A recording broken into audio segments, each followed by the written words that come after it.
आज मैं आपके लिए सर्दियों के स्पेशल एक ऐसे हलवे की रेसिपी लेकर आई हूँ जो टेस्टी होने के साथ साथ हेल्दी भी है और हेल्दी होने के साथ साथ बहुत ज़्यादा बजट फ्रेंडली भी है। जी हाँ, इस लो कास्ट हलवे में ना तो सूजी का इस्तेमाल करेंगे, ना बेसन, ना खोया और ना ही अंडे का इस्तेमाल करेंगे, फिर भी बहुत ही दानेदार और हेल्दी सा हलवा हमारा बनकर तैयार होगा सिर्फ 2 से 3 चीज़ों में। तो चलते हैं, बिना टाइम ज़ाया किए रेसिपी का आगाज़ करते हैं। बिस्मिल्लाहिर्रहमानिर्रहीम। सबसे पहले यहाँ पे मैंने एक पैन के अंदर 4 से 5 टेबल स्पून घी शामिल कर लिया है। आप चाहें तो देसी घी भी इस्तेमाल कर सकते हैं। अब हम इसके अंदर डालेंगे आधा कप चीनी, और चीनी जो है वो हम इससे थोड़ी थोड़ी करके शामिल करेंगे और मीडियम टू लो फ्लेम पर जो है वो इसे गर्म होने के लिए छोड़ देंगे। आपने जो है वो पहले बिल्कुल भी स्पैचुला नहीं चलाना, और जैसे ही आप चीनी शामिल कर लेंगे तो आपने फ़ौरन से स्पैचुला जो है वो हिलाना शुरू कर देना है। और 1 मिनट के लिए भी स्पैचुले को रोकना नहीं है, क्योंकि चीनी जो है वो हमारी अगर जल गई तो इससे बहुत ही ज़्यादा कड़वा हमारा हलवा बनेगा और सारी की सारी रेसिपी ख़राब हो जाएगी। यकीन जाने, इससे पहले इतने लो कास्ट हलवे की रेसिपी आपने यूट्यूब पर कहीं नहीं देखी होगी। इसके अलावा बहुत ही टेस्टफुल और डिलीशियस बनकर तैयार होता है। आपने एक बार ये रेसिपी ज़रूर ट्राई करनी है। अगर आप फुल वॉच करेंगे तभी आपको अंदाज़ा होगा कि ये रेसिपी कितनी ईजी है बनाना और कितनी कम चीज़ें जो हैं वो इसमें जाएंगी। तो चीनी को हमने कैरामलाइज़ करना है, तो यहाँ पे देखें अच्छी खासी हमारी चीनी कैरामलाइज़ हो चुकी है। तो बहुत ज़्यादा अब हम इसे करेंगे तो इसका ज़्यादा कलर डार्क होता जाएगा। तो हमें इतनी ही जो है वो चीनी कैरामलाइज़ करनी है। अब इसके अंदर जो थोड़े बहुत दाने रह गए हैं उनकी भी आपने टेंशन नहीं लेनी, वो बाद में ठीक हो जाएंगे। ये हलवा हम किस चीज़ से बना रहे हैं, यहाँ मेरे पास है गंदम का आटा, क्योंकि ये बहुत ज़्यादा हेल्दी होता है। तो यहाँ पे मैंने आटा शामिल कर दिया है आधा कप, जिसे मैंने अच्छे से छान लिया था। अब इसमें जाएगा 2 टेबल स्पून बादाम का पाउडर। यहाँ पे बादाम को मैंने मिक्सर में डालकर थोड़ा सा क्रश कर लिया था। अब तीसरी चीज़ इसमें जाएगी दूध, और दूध जो है वो आपने जितना आटा डाला है उससे थोड़ा सा ज़्यादा आपने दूध डालना है। मतलब जो हमने आटा डाला है वो सारा इसके अंदर जो है वो अच्छे से सोक होना चाहिए और गीला हो जाना चाहिए। तो यहाँ पे मैंने दूध डाल लिया और अच्छे तरीके से इसे मिक्स करना है, और मिक्स करने के लिए आप किसी भी स्पून का इस्तेमाल कर सकते हैं।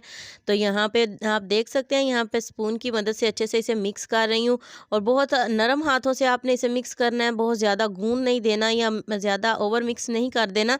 बिल्कुल आराम से आपने इतना से मिक्स करना है कि आटा जो है वो सारा दूध के अंदर गीला हो जाना चाहिए। तो आप सोच रहे होंगे कि आटे का हलवा, जी हाँ, आप एक बार ज़रूर ट्राई करिएगा। ये बिल्कुल टेस्ट में इसके फ़र्क नहीं आएगा, सूजी के हलवे से भी ज़्यादा टेस्टफुल बनकर तैयार होता है और बहुत ही कम खर्च होता है। तो यहाँ पे हमने पेस्ट बनाया है जो वो हम अपनी कैरामलाइज़ चीनी के अंदर शामिल कर देंगे। शामिल करने के बाद जो है वो आपने स्पैचुला को फ़ौरन से हिलाना स्टार्ट कर देना है। आप ये पेस्ट पहले बनाकर रख सकते हैं, क्योंकि जब चीनी कैरामल बन जाती है तो ये डार्क होना शुरू हो जाती है और कड़वी होना शुरू हो जाती है। तो ये पेस्ट आपने पहले ही बनाकर रखना है। जैसे ही चीनी कैरामलाइज़ होगी तो इसके अंदर हम शामिल कर देंगे ये पेस्ट, और स्पैचुला को की मदद से जो है वो हम इसे मिक्स करेंगे। बिल्कुल जो है वो इसे ज़्यादा टाइम नहीं लगेगा। बस जब आप इसके अंदर पेस्ट डालेंगे ना, तो चीनी को जो है वो इसके अंदर मिक्स होने में हल्का सा टाइम लगेगा, थोड़ा सा, तकरीबन 4 से 5 मिनट। तो आपने स्पैचुला की बैक साइड से जो है वो इसे मसलते रहना है और इसे जो है वो अंदर अच्छे से चीनी के साथ मिक्स करते रहना है। आप देखेंगे कि मिनटों सेकंडों के अंदर जो है वो ये अच्छे से मिक्स हो जाएगा और इसका बहुत ही प्यारा सा यूनिक सा जो है वो कलर भी आ जाएगा। तो यहाँ पे देखें काफ़ी हद तक इसका कलर आ चुका है। आटे को हमने पहले भूना नहीं था, तो हमने इस हलवे को जो है वो अच्छे तरीके से भूनना है। इतनी भुनाई करनी है कि इसके अंदर आटे का कच्चापन, कोई इसका आटे का टेस्ट भी नहीं आएगा। तो अच्छे से भुनाई करने का ये फ़ायदा होगा कि टेस्ट इंक्रीज़ होने के साथ साथ जो है वो आपको मालूम भी नहीं पड़ेगा कि ये हलवा आपने आटे से बनाया है। बहुत ही ज़्यादा दानेदार बनेगा। जितनी ज़्यादा आप इसकी भुनाई करेंगे उतना अच्छा टेस्ट आएगा। तो यहाँ पे भुनाई के ऊपर डिपेंड करता है कि आपने जो है वो कितना ज़बरदस्त जो है वो आपका हलवा बनकर तैयार होगा। तो इसे भूनते हुए तकरीबन मुझे 2 से 3 मिनट से ज़्यादा टाइम हो गया है, और इसी तरह जो है वो मैं इसे भून रही हूँ। और इसे जो है वो अपने स्पैचुला की बैक साइड से मसल मसल कर जो है वो इसी तरह से इसे भूनना है। तो यहाँ पे देखें काफ़ी टाइम हो चुका है और अभी तक जो है वो मैं इसे भून रही हूँ। बहुत ही टेस्टफुल बनता है। सर्दियों में आप अगर इसे एक बार बनाएं तो आप इसे स्टोर कर सकते हैं, इसकी टिक्कियाँ बनाकर आप सेव कर सकते हैं एयर टाइट कंटेनर में। तो आपको ज़्यादा बार बार बनाने की भी ज़रूरत नहीं पड़ेगी। जैसे हम पिनिया वगैरह बना लेते हैं ना, तो इसी तरह आप इसे भी बनाकर सेव कर लें, बिल्कुल भी ख़राब नहीं होगा। तो यहाँ पे मैंने एक ट्रे के अंदर इसे फैला दिया क्योंकि मैं इसकी टिक्कियाँ बनाना चाहती हूँ। तो आप चाहें तो इसे ऐसे भी इंजॉय कर सकते हैं। यहाँ एक एक जो है वो टिक्की के निशान मैंने लगा लिए हैं और ऊपर जो है वो मैंने इसे गार्निश भी कर लिया है। तो यहाँ पे पहले मैंने लगाए थे और अब ठंडा होने के बाद फिर जो है वो हम इसे थोड़ा सा जो है वो टिक्कियों के निशान के ऊपर ही जो है वो नाइफ़ को लगा लेंगे इस तरह से, ताकि ये जो है वो अच्छे से छोड़ दें पैंदे को भी। तो यहाँ पे आप देख सकते हैं बहुत ही अच्छे तरीके से मैंने इसे इस तरह नाइफ़ की मदद से कटिंग करनी स्टार्ट कर दिया दोबारा से।